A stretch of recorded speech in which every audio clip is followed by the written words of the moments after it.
Tay ka ngayon, pasmaan na talaga yung kamay. Ay, di pantay?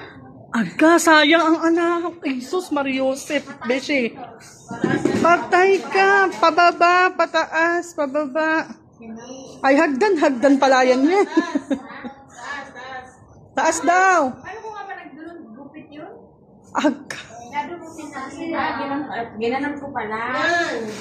Oh, hindi ko nakalimutan. Oh, talaga? Oh, taas mo pa.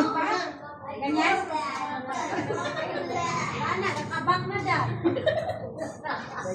Hindi, pwede na rin style ba? Style. No choice na. Wala na magawa. Naputol na. Yan, ganyan. Hindi, iba yun. Hindi kasi ako no?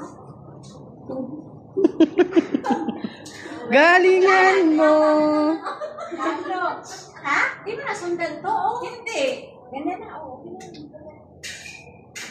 Pumalpak eh. Wala na. Bis na panalo na yun. Nabakjab pa. Nakasira pala yung pagkukit. Sagupit lang pala na. Nagupit dito, bakit hindi? Mali naman ako magkukit. Pataas nga, pataas. Alam mo kasi puro pababa eh. Uy, masarap ang pababa. Ay. Napapakitisip. Yan, okay na yan? Wala iba, no? No choice. Ngayon lang kayo, kailangan natin magtawa-tawa kayo na wala ang pagod.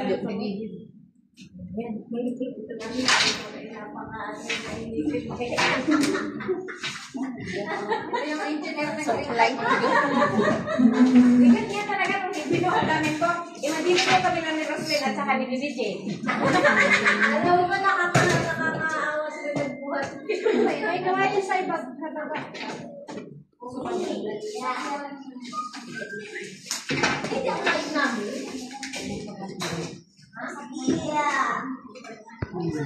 Hindi kasi